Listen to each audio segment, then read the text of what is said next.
Welcome to Ellen Ruth Soap. I'm Ellen, and today I am making a repeat soap of one I just made a couple months ago, African black soap. And the reason I'm making it is my sweet niece, Shakisha, came to visit. She's pregnant, and I'm so excited for her.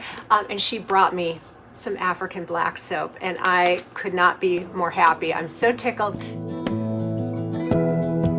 So I've already done this video.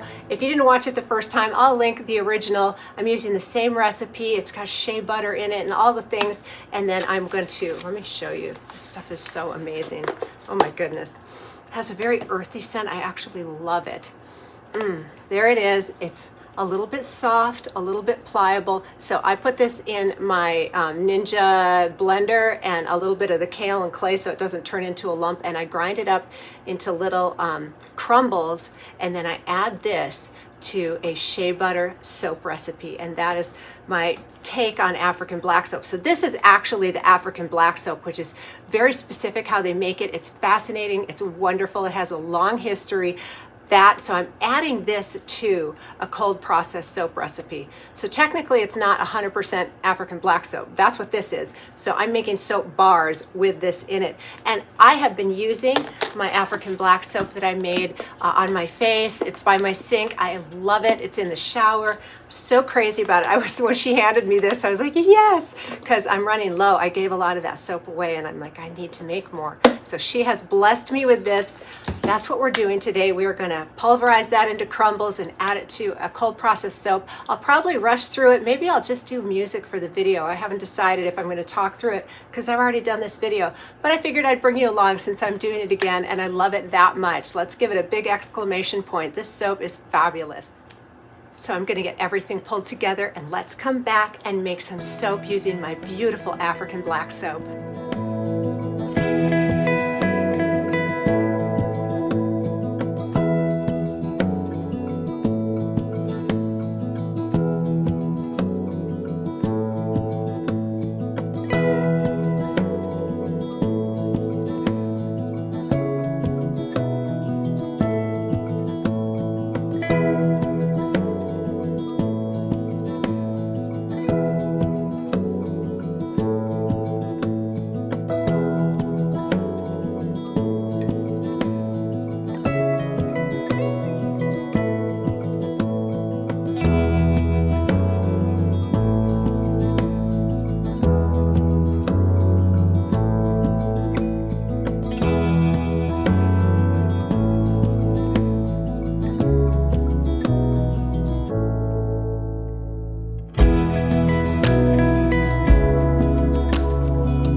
It has been 48 hours since I made this soap, and I love the little peaks. Isn't that cute?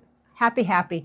And I kind of went fast through the beginning part because I've already made this soap, but I wanted to talk during the cutting process because I did things a little bit different in this soap today, and I love how it came out, and we'll get in there and talk about it more. Let's get it out of the mold first and get it through my This is called a log splitter or a soap loaf splitter. It has one wire here I have set at about 2.5 inches, and it cuts, you can see the marks on my big mold here, and it cuts these into 3 soap loaves.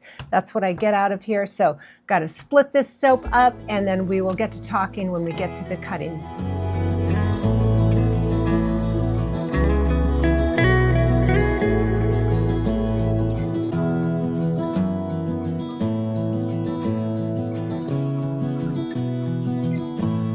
Also, just a quick pro tip, if you ever see the white dusting, that's baby powder. I keep a little generic bottle of baby powder down here in my studio because one time, and it only happened once, I had the silicone kind of stick to the wood and it was really hard to get out of the mold. And I called the manufacturer and they said, oh, either use mineral oil or baby powder. And so I just do that without even thinking, and I've never had my silicone stick in my mold. So that's what the white powder is, if you were wondering.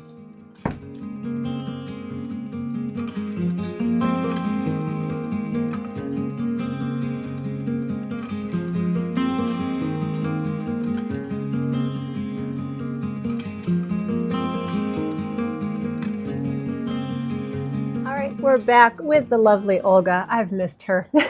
I've missed making soap. I've been gone for a while. So I'm gonna go ahead and cut this. This one didn't get bumped on the top, but this is a very big loaf of soap, and it was tall, and one of the little peaks got knocked off through my log splitter. This is a really tall bar of soap. These are tall, skinny. These are like extra tall, extra skinny bars. So some of my little peaks got lopped off, and you know, it is what it is.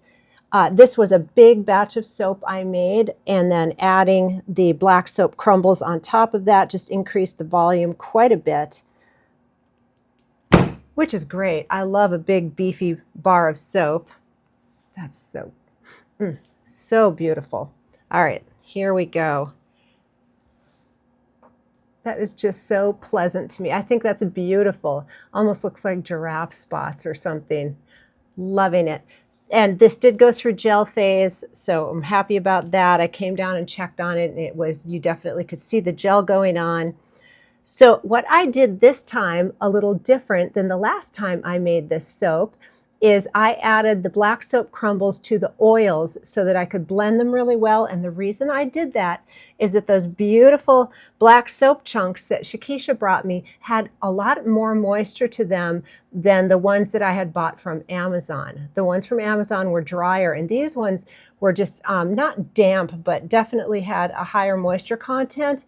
And so when I put them in the blender, even with the kaolin clay and the oats in there to help powderize it, it clumped up. So I wanted to put the crumbles in the oil so I could blend it with my stick blender and knock down any of the big chunks. And I think we achieved that. I mean, look at that, looks pretty well blended and dispersed. And the first time I did that, I added the black soap chunks at trace because I wanted them to suspend through the soap bar, which worked really well. I loved how it came out. But this time what I did was, since they were already in there and I definitely wanted them to suspend, if I had poured this at a light trace, all the black soap chunks would have sunk to the bottom, and that would have been a bummer. So I kept blending until I got a nice medium, not thick trace, but a good medium trace, which is the thickness. It was kind of like a very loose pudding, and then I poured it in the mold, and that was enough to keep all the crumbles suspended. So as you use this is just the cold processed soap is a fabulous recipe. You can make that recipe without the black soap crumbles. It's a great bar of soap. But with the black soap crumbles, these are going to be just decadent. I love it. This is a wonderful facial bar. The black soap, it has some beautiful skin benefits. I'll let you Google it and do your own research. There's so much. It has such a long history, and I love it. So thank you again, Shakisha. I'm just delighted, and I will be curing these and giving you some bars for sure. Let's get on to our next loaf. I'm glad that little swirl didn't get knocked down. They're so cute. All right, here is my center loaf, and if you look very closely, you see a crack right there. This got really warm in the mold, which I'm glad. I like gel phase, but that crack means it was getting pretty hot in there. So that is something to watch out for. If you are watching your soap trying to go through gel phase and you see it starting to crack, I wasn't worried about it. I just let it ride out, and that little crack doesn't bother me a bit. But what you could do if you saw that happening and you didn't want that to happen is throw it in the refrigerator or the freezer and stop the gel phase where it's at. Or after you pour it in the mold, go ahead and put it right in the refrigerator. I know some people, the refrigerator, I know some people do that just with all their soaps. They don't like gel phase, and they just pour their soap in the mold, especially if there's a milk soap, and they just put it right in the refrigerator and let it do its thing in there. If you do that, though, it takes a little longer to firm up, so I would wait 48, 76 hours or 72 hours before you come in and cut. Give it a little more time in the mold if you avoid gel phase. That's what I've found to be true. Now, some people, may disagree, and that's cool. No harm, no foul. But I find when I don't gel my soaps, I want to give them an extra day. And these, even though they did go through gel phase, I waited 48 hours to come down and cut them. And they feel a little tacky. Not bad, though. I mean, they're nice and firm. They're not super delicate. I've cut soaps before that are so delicate, like your finger, you can leave a fingerprint in them. I don't like that. I'd rather leave it in the mold for another day rather than have it be so delicate. So there's my 2 cents worth on that. And I want to ask you all, do you like watching me repeat soap recipes if I've already done it? Like, this is my second time making the African black soap incorporated bars here. Do you enjoy that? Should I even film these sort of things, or do you only want to see new content?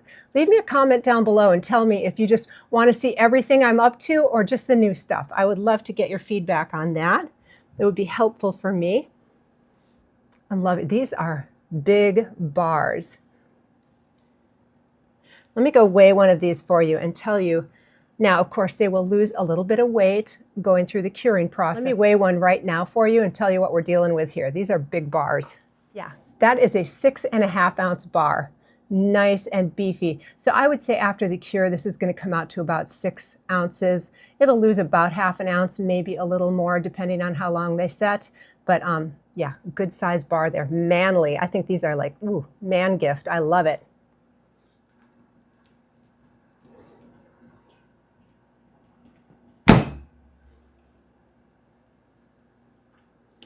Well, I am just delighted with these. I hope you enjoyed the video today, and I hope if you have never explored African black soap just by itself or incorporating it into a cold process recipe, I hope you go and do some research and give it a try, because let me tell you, there's just something special about it. There's a reason it's been around for so long. It's good stuff, I tell you what. Oh, there's some bigger chunks. I love it. And this has a very, it's not exfoliating feeling, but you can feel a little bit of the bumps when you have big pieces like that. I don't mind it. It's not like harsh on your skin at all, but you can feel some texture. That's what I'm trying to say. It's fabulous. How about that?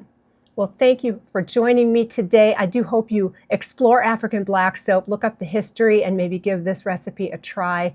I love it so much. So they're highly recommended. So because these are a little bit tacky, I'm going to wait probably several hours or maybe even tomorrow and come in and do my beveling and my stamping and all the things that I like to do to my soap. And then I will put them over on my curing rack for 4 weeks to 6 weeks. I have said 4 to 6 weeks, and somebody thought I said 46 weeks. So, about 4 weeks. That's what I like to do. People have really strong opinions about curing time. So I would say do your research and do what you like. So me, it's about 4 to 6 weeks. That's what makes me happy and what I like my bars at. I find that they have cured and their weight is stable. They've stopped losing moisture by that time. And that's what I've found works for me. So all that being said, thanks again for joining me, and I hope you have a wonderful day. Those little paper thin slices at the end, it's so pliable. I just mashed it up and made a little soap ball. My sister's grandson will love this. So that's something else. You can either recycle your soap shavings, which I'm doing with my Eco Soap Bank box, and send them in and they make new soap out of old soap. You can make confetti soap, or you can make soap balls. So there, nothing goes to waste.